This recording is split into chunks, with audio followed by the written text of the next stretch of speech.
We're having a series of guests in that we're going to talk about local issues, city, county, election. The election's coming up November 4th, and I think it's really critical that people get out to vote. And in studio, we have a special guest. He's been here before, brought his daughter in last time. We don't have her here to watch Radio Magic. Part of me. Colin Kroeker. Am I saying your last name right? Yes, sir. Colin Kroeker. Colin Kroeker. He is the leader of the Merced County Republican Party. Is that correct? Is that your official title? The official title is chairman. Chairman.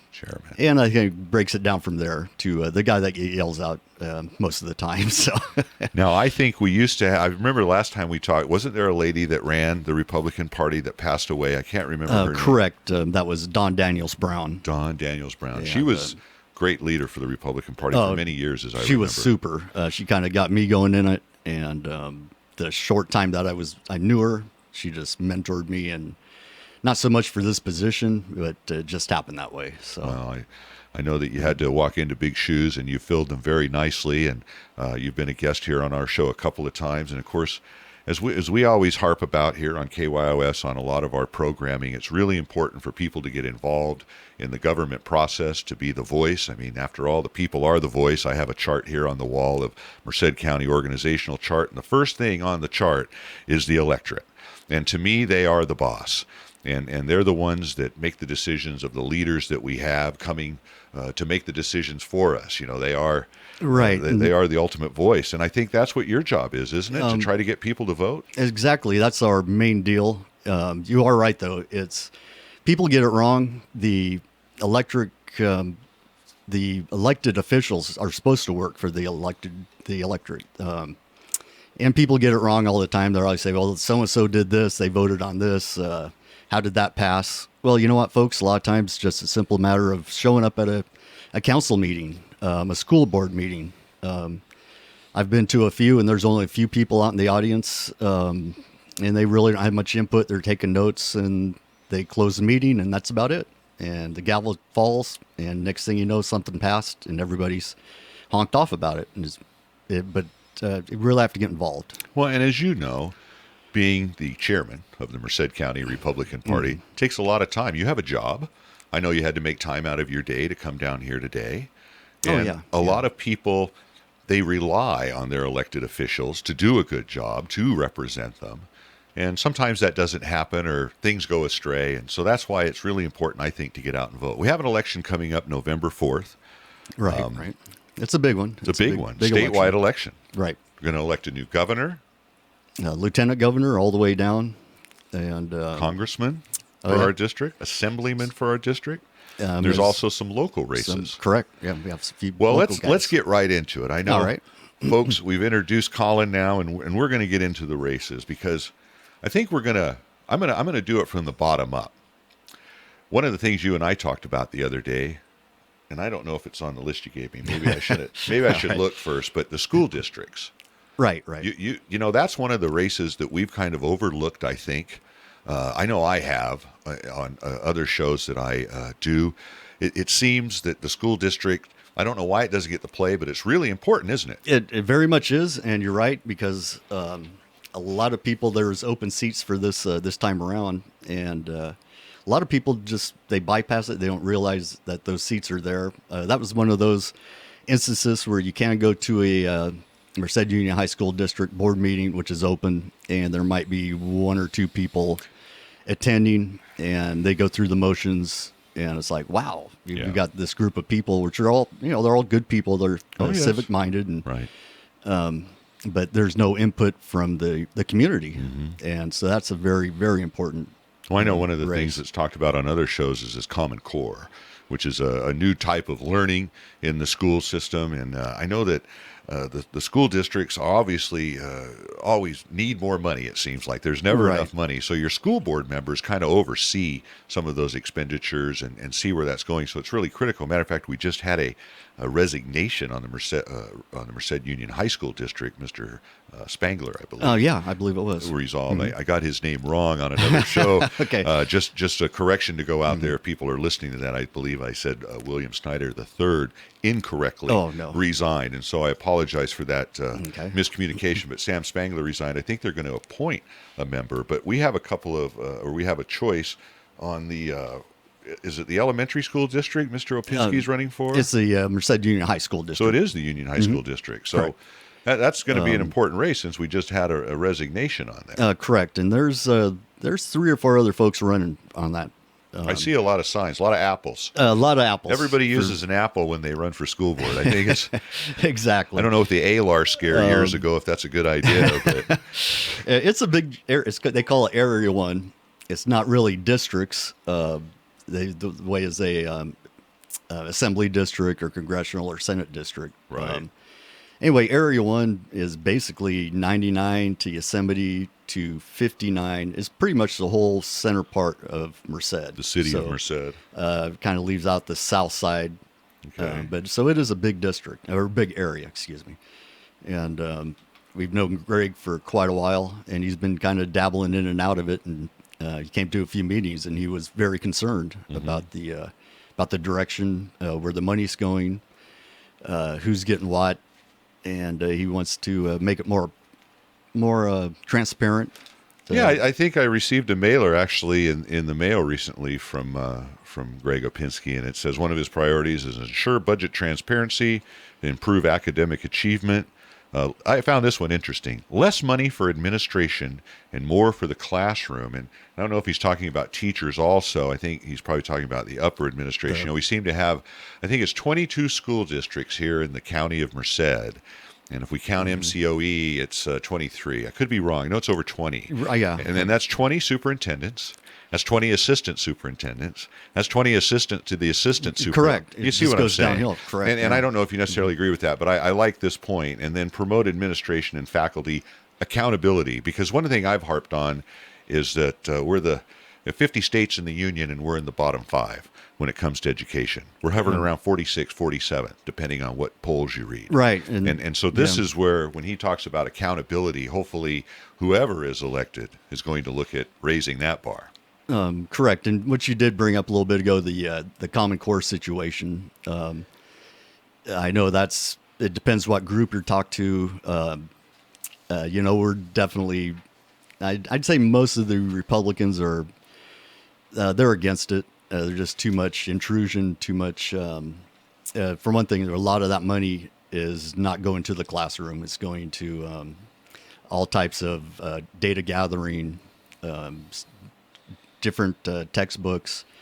And I know if you talk to the Tea Party people, I know they're very, very adamant against it. That's one of our shows here on KYOS, and they do have a caller, Dave from Modesto. I engineered the board, and I remember him calling in. Is that he's the very Tea Party straight talk guys? Yes, Oh, okay. and he's really brought a lot of attention to Common Core, I guess. And you hear these controversial things, about pornography being taught, mathematics not necessarily getting the right answer, but the process. And it's hard for me to get my head around these concepts, but I guess they're something that's being promoted for the good of our children. But it seems that when we take a national approach as opposed to a more regional approach, which we've done to education, you have to ask yourself the question, what good are the school boards? What good could Mr. Opinski do if we're just teaching to a Common Core? And that's what it comes down to is, okay, are our kids in this area, should they be learning the same thing as kids, say, in Washington, D.C., Virginia? There's different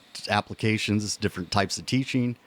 And so I say leave it to the teachers in the local school districts. I think so far they've gotten it pretty much right. Now we get the federal people involved, and they're holding out. Well, either you sign up for this Common Core program, or you're not going to be getting those special after-school lunch programs, some help on your textbooks. Right. You might not be getting that. So they're dangling that carrot. Of course. And if you don't play ball, we take the ball and bat, and we don't give you a field. Yep. And so they're kind of hands are tied. Some of the teachers I've spoke with, they right. might not come right out and say it, but You're right. they It's don't interesting really want to deal what with you it. say about that their hands are tied, because they appear to have a united front But It we does, we right. all know that there's differing opinions about this. So anyway, school board, that's one important race. Let's move on your list here. We have a city council race, and it's not the city of Merced. It's the city of Atwater. And of course, the city of Atwater has gone through a lot of gyrations over there the last few Yep. years. They've been in the news, their financial situation. We've given a lot of credit on these airwaves to city manager, acting interim manager Petro, and his challenges over there to right the ship. Of course, the city council has participated in that. They've taken pay reductions. They've had to increase water and sewage fees, in some cases 100%. Right, they furloughed, because I take care of, we do a lot of inspections for construction with them, and so they furloughed some of the inspectors. Fridays are maybe not open, or they're open for a couple hours in the morning. So they have made the cutbacks they had to, but I think it's a little too late, a little too little. I think you're right. I think there's some concern about them, as the words I remember, continuing as a viable economic concern. And if you're in business, man, you don't want to hear those No, words. And so the city has some right. real hurdles to overcome. And I believe there's 2 seats open on the city council, and then the mayor is up for election. Yes, So it's 3 out of 5 over there, I think, or I don't think it's 7. The mayor, the city council seats. Yeah, the mayor and the city council. So who do you have? Are you guys doing anything with the city council race? Yes, we are. We was approached by Brian Raymond. Brian Raymond. Now, Brian is he Raymond. an ex-police officer, I believe? I believe he was at one point. Now he's in real estate. Okay. And he approached us, and it's the same nonpartisan deal that I've kind of got myself in trouble with. Kind of, Right. I said, this is not a partisan race. No. If you want to hang your Republican R on your hat, and talk to us about it. And he agreed. He says, I'm not afraid to tell anybody I'm a Republican, and Right. I'll take that R. So we said, okay, that's. So you're endorsing Brian Raymond. Is he the only candidate out of the candidates that you're endorsing? That's approached us. Okay. And then in the mayoral race, we have Mayor Fall, who's running for re-election, and then a newcomer, not to the city council dais in the public comment Right. session, but to public. I don't think he's ran before, Jim Price. I don't think he's ran for anything either. No, I don't think he has. I know he's a operator over there at Gemini Flight Support out at Castle. Right, A right. private business owner. How are you guys positioned in that race? Exactly the same thing. He approached us on it, and he said, of course, that he's very adamant against the city mayor. I guess whatever situation, I'm not that big on the politics of Atwater. I don't follow it that closely. It's a different community, I can tell you. It's very tight knit. They love their town over there. They have Yeah, a they lot of civic pride, and I think there really is the way I understand the mayoral race, at least, it's stay the course we've been going, try to improve upon the bad things, or just totally change things, which I think Mr. Price is trying to look at trying some new approaches that haven't been tried before. He has a lot of tough decisions, whoever the mayor is over there, because like you say, they're closed one day a week now. Yeah, so that's anyway. Just the times I've sat down and spoke with him, I know he's got the drive to do it. Now, whether he's going to have it this late in the game to pick up the momentum to actually push it over the top, that's where our little bit of help. If we can do some mailers, for him, if he wants to use our help, then of course we'll give it to him since we endorsed him. So. One other race, and we're coming to the end of our first segment, so I'll just tease the people a little bit, so hopefully they turn back into our fireside chat. I should say this, we call this our fireside chat. We have our San Joaquin Valley Air Pollution Control District certified wood pellet insert. They have a $1,500 incentive to get that put in, so we like to take advantage of those tax credits whenever we can. Of course, we always wonder where that money comes from, but one of the races, and they represent the city of Atwater, is the District 3 race, Supervisorial District 3 race. And we have 2 candidates that shook out from the primary, Tony Dossetti, current city Merced councilman, and Darren McDaniels, who I believe is a staffer for Mr. Denham? Yes. Staffer for Mr. Denham. So, folks, we're going to ask you to stay with us through the break, where we're going to pick back up with Colin Kroeker, the head cheese over at the Merced County Republican Party, or the chairman emeritus, as I like should that say. better than the head cheese. I know. They have the chairman emeritus. He's been nice enough to come in today to talk to us on this special fireside chat on KYOS AM 1480, the voice of the valley. Folks, welcome back to special fireside edition here on KYOS 1480 AM, broadcasting from the Three Big Sticks out there on Old Lake Road.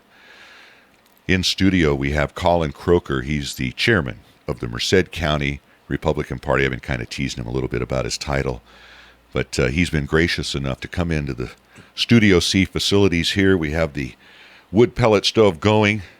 Luckily, we're on a burn day here, so we're not going to get cited. You know, they also give a $500 credit to run the gas line here to Studio C. We had to run it from the alley overhead and drop it down For the the wall. pellet stove? For the pellet stove. Not only do you get $1,500 credit to buy a wood pellet stove that's SCVQAMC. I don't know if they leave out any vowels or in that letter, but anyway, they have a special, certified set of stoves you can buy. Right, You get $1,500 credit, and then if you need gas to it, and when I shouldn't say a pellet stove, it's a natural gas stove. Okay. Excuse me. That makes more sense, doesn't it? So if you want to get natural gas pipe, they'll pay $500 for that. So really some interesting incentives over there. But you and I know, that money doesn't grow on trees. Well, You get your vehicle license fee and those $2-3 hits. That's where it comes from. yeah, folks. I've got a bad story at the EPA. Tell I was me. one of those guys that got one of those non-burn day tickets. You got a ticket? I saw Yes, it's supposed sir. to be a warning, an educational warning. That's what it turned out to be, and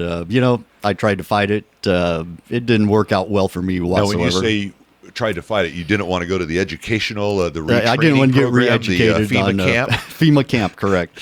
The re-education camp. I Yeah. didn't really want to do that. didn't Well, you wanna can go. do it online, sir. And I said, well, who do I talk to? I want to talk to. I said, this is ridiculous. Right. Somebody. Anyway, I got a little fired up about it. No pun intended. No, but I understand. I think I'd have a hard time doing finally, that. I got too. a hold of some gal that pretty much told me the way it was going to be, and You had to take the test. I had to take it, and that was it. So are you more informed about air pollution in our valley now? I just You took the test. just watched the days a little bit closer. Yeah. Well, I'll tell you, that's an interesting thing. Getting off the subject a little bit, it is a regulatory board, or district, and it's It is, amazing. yeah. It's like CARB. We've heard the California Air Resources Right. Board limiting some of our vehicles that we can drive and imposing these standards. So it's very interesting. But look, let's get back to the race, because as folks know, we're going to have an election November 4th. Now, one thing we should mention is absentee ballots are coming out very Good soon. point. Yep. And you brought up a good point in our pre-interview about when you can register to vote. And folks, you can register to vote all the way. Colin and I were looking at the calendar here. We're not mathematical geniuses, but we By think far. 15 days before the election, which is November 4th. So that's going to either be the 20th or the 21st of October that you can register to vote in this election. So if you're listening to this show and it's before that date, we encourage you to go down and register, right, Colin? You can go to there and register, and it'd probably be best to drop it off in person. Actually, fill it out right there at the voter register building. Where is that? That's 222 M Street, the county building, the big 3-4 story building there. Mm-hmm. And I believe they're in the basement. They are. And they're really super people. They'll help you out. The only thing they won't do is tell you if you're Republican or Democrat. Right. They don't care. Well, they're nonpartisan. That's But if right. you do need help in that regard, you guys just opened up a new office, didn't you?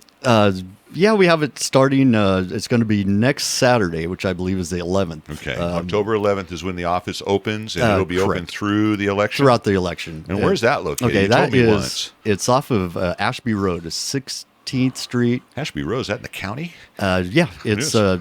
if you're going out 16th, like you're getting ready to go southbound 99, Yes. right before there's a hard right turn there, and that's Yes. Miles Court, Industrial Court. Yeah. And the cat's kind of out of the bag now, but we had the building in front, and the owner of that property was gracious enough to give us a great super deal on it. Great. And some people came in, they decided they was going to go ahead and lease that property.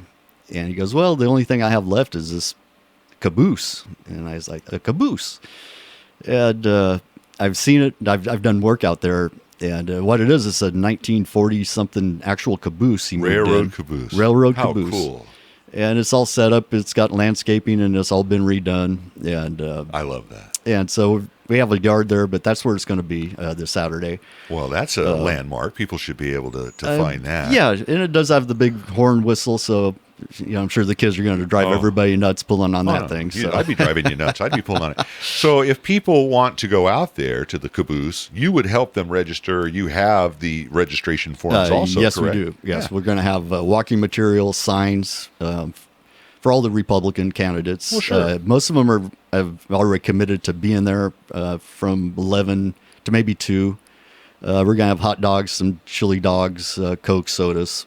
Great. Stuff like that. And that's you can all. blow the horn, I hear. Yeah, and you can blow that horn for a little bit till I disconnect it when I start getting I love old railroad stuff, and there's the I think of the couple of cabooses here. We have the one out there at Mel's Old West Diner, out there on Highway 140. That's kind of cool, and so that's really neat. Of course, up there in Turlock, they have that one there by the shopping center for years. Not Turlock, Tulare, excuse me. But look, we were going to talk about the other representation of not only Atwater, but District 3. It's a county supervisoral district, but encompasses the city of Atwater. It sure does. And a lot of people, I think the rhetoric that's going on in this race really appeals to the folks of Atwater because, again, it encompasses their district, even though there are other areas of the county. Lynn Davis was the incumbent. He was not successful. I think he was a Republican. And he was not successful in his reelection bid, but there's 2 candidates that shook out. Tony Dossetti, who I believe is a registered independent. DS or independent? Yeah. And last time I checked. D? I think it was a DS. I know he has a lot of support from Democratic candidates and people in politics now. And then, of course, there's Darren McDaniels, who is the staffer for Jeff Denham. And I assume that's who you're supporting in this race. Yeah, definitely we are. And the reasons? Besides the fact that he's been involved with so many different things with Denham. He's been a staffer. He knows the ins and outs of going through the procedures. I think he's probably, if nothing else, a lot of that stuff rubbed off by osmosis. He comes across very well spoken. He does. He's got a really good handle on the local area, the needs and the wants of the people, I think. He has some good ideas about Castle, which is one of the areas that, I don't know if that's in the city, but definitely the county's had some struggles out there at Castle. Of course, they lost the AT&T call center, the ancillary jobs, over almost 500 jobs. Oh, yeah. And so I know he has some ideas about some private investment out there. Right, and I think he's pretty good with that type of stuff. He does have a couple nonprofits that him and his wife started for some sports programs, so he's very civic-minded, and I know he really wants to get his claws on that, try to turn something around out there. Right now, what they have was that Tesla? Is that? They was going to come here. Google's out there with their autonomous vehicles because you can't swing a dead cat out there and hit anybody. So you might it's a ghost town, and the county touts that as a success. But I think we'd like to see some people out there driving around, not just unmanned cars. Right. So again, one of the other things I know he's concerned about is water. Yes. And water is a big issue, no matter what race we're talking about. Right. And I actually saw the debate he did with Dossetti, and he was very well versed on the water situation, the different bills, they did differ quite a bit. I'm not sure if you've seen that debate or not. The debate with Tony Dossetti and Darren McDaniels? Yes. Was that the League of Women's Voters debate, or was that a debate you folks had? No, that was the League of Women's Voters. Well, I would encourage people to go and watch all of these debates. I believe Jim Sanders over there is recording those and putting those up on YouTube, I believe. Right. This one was moderated by Andy Kroeker. And I've listened to several of the ones I've seen him do. Was that the realtor debate you're talking about? That might have been the realtor debate if Andy Kroeker was involved. Yeah, I'm sorry, it was. Yeah, we've commented on this show that, like yourselves, the Merced County Board of Realtors has really been political movers and shakers in this community with their series of debates they have over there at their headquarters. Very well attended. I only wish they would open those to the public, but at standing room only with the realtors. And I would encourage people to watch those debates because I think they do record them. Very, very informative to see where the candidates stand. And like you say, there's differing opinions in that race, and it not only affects the people of Atwater, but that supervisorial district. It sure does. Well, let's go on. Let's talk. One thing you talked about, and we hit upon a little bit when you talked about candidates coming to you and wanting to associate the R next to their name, and the liabilities that go along with that. And the same thing with D. I mean, geez, we can look at our assembly up there with Yee and Calderon and some of the folks that dalliances and it's not necessarily when you have a D by your name means you're lily white. But I think that it brings up a good point when you talk about nonpartisan races. And the county supervisors is a nonpartisan race. The Satwater City Council is a nonpartisan race. In other words, we don't have to elect one D and one R. Right. It's an at-large election. As is the sheriff's race. As is the sheriff's race, which we're going to talk about. Very good. But candidly, political differences come into play in these races with your philosophy of how you're going to govern. Of course it does. You can't. Everybody knows everybody's political affiliation. If you're even halfway informed as a voter, you kind of know where so-and-so stands, the way they vote, whether they're more liberal, more conservative leaning, even without going through and looking up if they are a R or D or declined to state independent. So that does come into play. And I don't think you could be honest with yourself if you said it doesn't matter, they're all the same. Right. And the same way with the candidate, to say that their own philosophy, conservative, liberal, independent, whatever, that comes into play in the way they're going to govern. And that's important to look at, isn't it? Of course it does. Just their philosophy. So you kind of know what you're getting before you actually pull the lever. Not all the times. Sometimes you get somebody that will go 180 degrees from what they ran on but that happens. It happens anywhere. So. And I think why I wanted to bring up that discussion is I think you see a little bit more partisan thinking. I won't say politics, but partisan thinking on individuals' parts in your city council and your supervisor's race. But there's a race that I've always looked at, the candidates kind of all row the boat in the same direction, and that's the sheriff's race. And we have a very good sheriff's race coming up in this county between Vern Warnke, retired sheriff, and Pat Lunny, who currently works at the county DA's office and who was our police chief here for Merced. Quite a few years, if I remember right. Quite a few years, and held a position with the state. It wasn't California Youth Authority was another position that he held for many years, and those two made it through the runoff or into the runoff election. So, Who are you supporting? Who's the Merced County Republican Party? Merced County Republican Party supporting in the election? That's a mouthful. It really it's almost is. like our San Joaquin Valley Air Pollution Control District. Anyway, who are you guys supporting and why? Okay, right off the top, we're supporting Vern Warnke. Okay. We gave him our endorsement, which this endorsement, all of our endorsements will be out in the Sun Star.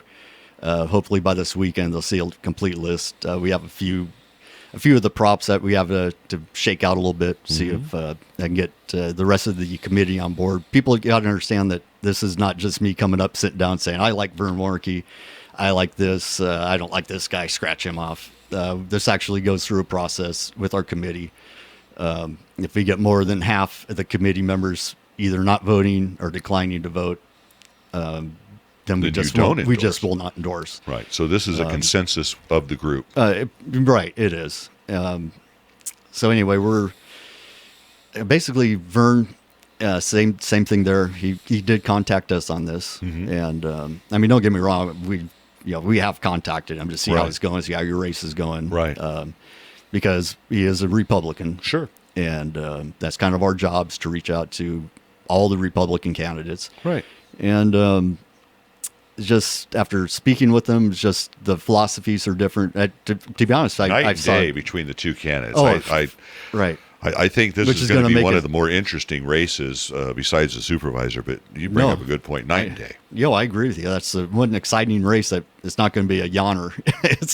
I think it's pretty close. I agree with you. And without doing a double take on the monies and the support, I think they're really pretty close to where it's going to be a horse race. Yeah, it's going to be a horse race. Do you guys do? You brought up a good point as we go into our second break here in a few seconds. Do you guys do any polling to see how the people you support, or is there any sort of polling done by the Republican Party? Or? Yeah, and that's usually where I get my information, and there's several different groups that do that, and usually you have to pay X amount.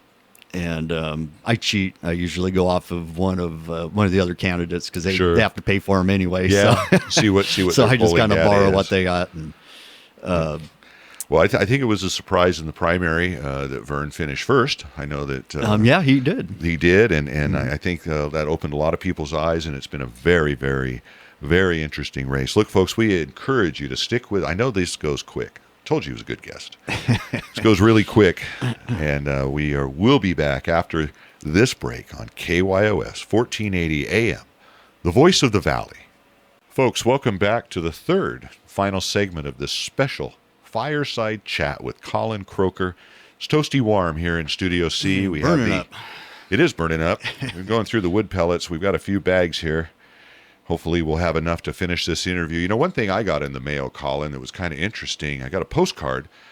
I'm out there on the north side of town out by the university. I got a postcard from the Register of Voters, and it says there will not be a polling place for your voting precinct in the November 4th election. And I guess there's certain precincts, if it's below 250 people, they don't open up a polling place. So I would encourage people, if you get that little pink postcard and, you know, suddenly you go out on voting day and there's your normal voting place isn't there, well, maybe this is why. And so what are some of the other things people can do if they find them in themselves in that situation? There's always the mail-in, and actually the ballots are coming out, as you mentioned, this week, I believe. Absentee The ballots. absentee ballots. Very, very important And- for folks to fill those out. I don't know why. If it's mailed to your house, you can't send a stamp. And if you don't want to send a stamp, next time you're downtown, again, stop down there in the basement and drop it off. And you can actually drop your mail-in votes at any polling place also. You don't have to mail it in. So Very good point. Any polling place. Right. And so if people find themselves, they don't have a polling place, or like the little postcard I get, you can go to another polling place and cast what they call a provisional ballot. Right. And yeah, there's no way they can keep you from actually casting a vote. Unless, of course, you try to hit every one of them in the county at the same day, which I'm sure people have tried. I'm sure, the Chicago folks have, they vote 2 or 3 times. That's the old joke. But I think what they do on these provisionals, folks, is they check to make sure you didn't do that several times. But the point is you need to vote. And there's a myriad of ways to vote. And if you find yourself without your polling place open, I know they change mine all the time when it is open. Oh, yeah. Evidently, it won't be open this time. I mean, we're over at the church, we're at the fire station, we're at the, corner of a lemonade stand. Yep. I mean, it always changes. So folks, get out there early, get those provisionals, get those mail-in ballots in, and I think that's really critical. And as you said, also you want to make sure to check your pamphlet because as you was just stating, we're so used to going to our place right by our house. My wife and I, we don't even look at it where our polling place is. Yeah. We just last year we just waltzed our little happy butts down there and nobody was there. Nobody there. So I turned on the back and we did get moved. So, But the thing is, a lot of people they'll go home. Yeah. Whoop, I guess there's no voting today. Any idea while we're talking about voting turnout? Oh boy, that's I couldn't even venture. It's all over the board on it. A primary election like this, it's usually pretty good, 40s or 50s, right? Right. Yeah, I know in our primary election, or the general election, primary election, it was just it was 25 or yep. 20%. I think it was right at 25. Somebody said 28, but think about that, folks. That's 3 out of 4 that didn't vote. If just one more of that 3 out of 4 would have voted, could have swayed the election. It could have. The power of voting, we can go into all sorts of anecdotal stories about the power of one vote. We can look at, I don't want to get too editorialized, but, we have a lot of sacrifices by our young men over there to bring freedom around the world. And a lot of people don't appreciate it in other countries, as we've seen lately, and squandered it. And I think that folks here in our own country need to realize how hard that freedom is fought for. And getting out and voting this November is very important, and that's why we're having this fireside chat. Look, let's get into the other issues while we have them, because we only have one more segment, and there's a lot to do. Now, let's go through the big ones. We kind of went from the bottom of the road up. We'll get to the propositions, but let's talk about governor. Are you going to endorse Brown? Obviously, it's Kashkari, Neil Kashkari. He's actually doing pretty good. Brown has a lot of money. Kashkari's he's been picking up a lot of money, a lot of momentum. He seems to tend to, so does Brown. They tend to be Sacramento, LA, once again, we're the flyover counties. Isn't that the sad thing or the hard thing about this area? We're a fairly conservative area. Yeah. Strong values, farming, breadbasket of America, and yet hard to get the representation sometimes. With right. our You know, they cause. just say, "Oh, I don't see that much money there in the Central Valley." Just a real quick little side note: I went to a Johnny Teixeira event out in Yes. Dos Palace, Now he's running for Congress, 16th district, 16th district. against Mr. Costa, the incumbent. Yes. And when we had Tim Donnelly was running for governor, In the primary. we had him set up. My wife's from Firebod, Dos Palace, Las Banas. She knows a lot of the ranchers. And, you know, people say, oh, the little ranchers out there. We've been to several of the fundraisers, and we're talking first class. I mean, we're not talking a little mom and pop farmer. We're talking major organizations. It's eye-opening, isn't it? Oh, I've in these huge hangars, first class catering, first class entertainment, nicest people in the world. So I think people it'd behoove them if like Cash Carey, if he would make more time to come through the Central Valley. I really agree with you. They kind of depend on the big money from, like I said, Hollywood, L.A., Sacramento. Now, another race is lieutenant governor. I think, Gavin Newsom's running, right? And then Right. you Ron folks, Nearing. Ron Nearing, he's running. It's interesting how Newsom's kind of disagreed with the governor on HSR. And I don't know if he was trying to make inroads there to make himself more appealable, but I think this high-speed rail situation is albatross around the governor's neck, and I know Cash Carey's tried to use it to his advantage. Well, right. You know, Cash Carey, that's his big deal. The crazy train. I think he's kind of pulling that I off call of it the old brown Ozzy. streak. I kind of like that one better. I thought you would. Yeah. You can't shout that one out. No, not too much. Uh, Well, let's talk about some other races Yeah, sure. here. Secretary of State. Now, which is the one that, Ashley Swearington, she's running for controller. Now, she's the mayor of Fresno right now. Very, very personable person, isn't she? yeah, she is. Very, very photogenic, and she has a good message. She's really turned Fresno around. Right. Whether, you know, she has done stuff there. I mean, it depends who you talk to. You're not going to please everybody, but Now, I notice here Attorney General. Isn't Kamala Harris running for re-election as Attorney General? who? Kamala Harris. She's our Attorney General now. And then you guys are endorsing Ronald Gold. Gold. Right. Okay. I haven't heard of him. What's his, any insight on him? He's a Sacramento guy.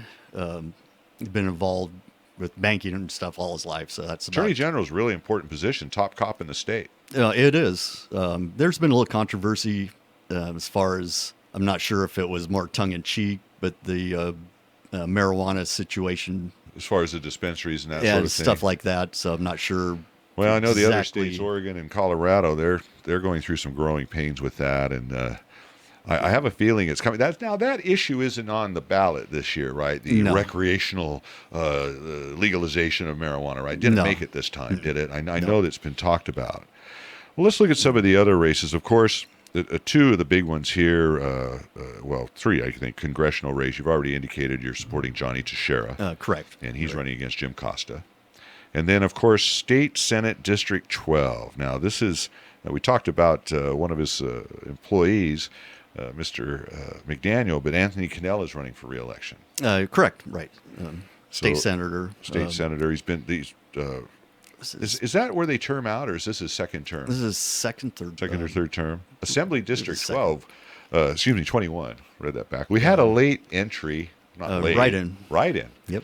Got it in, Jack Mobley, and his second time against Adam Gray. Right. And, these things are 2-year terms. They really turn around quick. It's unbelievable. So you guys are supporting Jack Mobley in that race? Of course Any we are. insight in that? Only because Jack this is his third time, and he is. I mean, as far as the conservative goes, He is. He's very, very conservative, and just a great guy. Yeah, he's a And, great guy. I've been impressed by, I'll have to say, I've been very impressed by Assemblyman Gray and some of his votes. I've been disappointed in some of them too, but it's like you and I were talking about, we may be flyover country, but people realize when they're from this district what the constituency is. And I think Mr. Right. Gray is showing some of his conservative stripes. One of the things that we haven't talked about in our conversations these last two segments is the propositions. The big one everybody's talking about is Proposition 1. This is the water bond. As we've gone through the worst drought in 100 years. I don't know. It doesn't look like it's going to get any better. What is the Merced County Republican Party's position on the water bond. Okay, well, now you're putting me on the spot on this one. Well, that's what we do on our Oh, fireside yeah. chats. It gets a little hot in here. You might Yeah. want to back away from the insert. Open a window. Okay. Yeah, this is one of these that the committee has not come full circle on. I've gotten more, which actually at the convention, we basically adopted all the props right from the Republican convention last part of last month in Los Angeles. So you took the state's position, the Right. state convention position, Yeah, exactly, except on one. word for word. And why? Why is there a little issue with that? You guys worried about what's in the bill? what's in the bill is it's all of them. That's why almost every other one supported no. But Is the because one of? and two is because of the pork. In other words, it's not all about water. It's not all about water. What's it about? Well, only two. I think out of that whole bill, I think only 2 billion was going to be set aside for storage. And the total bill is like, what, $6 billion, I remember, or something like that? 6.8 or 7. Wow. I'd have to look at it. It's quite a bit. But out of all that money, where's it going? Yeah, where's it going? Is it actually going to? We're not going to make water. No. We're not going to make it rain. It's We're not going going to make it rain. Right. We're talking about storage. We're talking about impoundment. We're talking about the things that we really need. But you're saying some of that money is going to other things. Yeah, right. Social if you really read programs, through it, it's pork projects, it's special interest special projects. interest, right? It's a tough one to endorse, isn't it? Because we need a solution. It's a very tough one, and probably some farmers, when they're listening to this on the west side, are going to say, "Oh, that's that idiot I saw at the." Oh, now they don't recognize you on the radio. No. You said my name about 20 Just times, teasing. so that's fine. Colin Kroeker. No.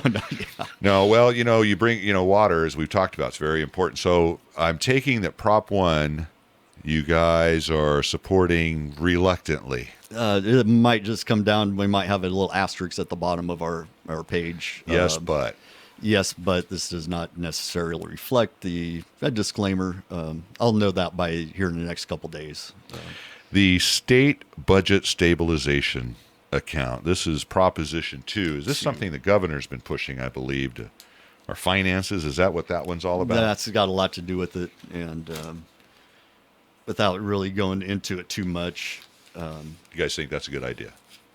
You're Supporting it? Yes. Okay. Yeah.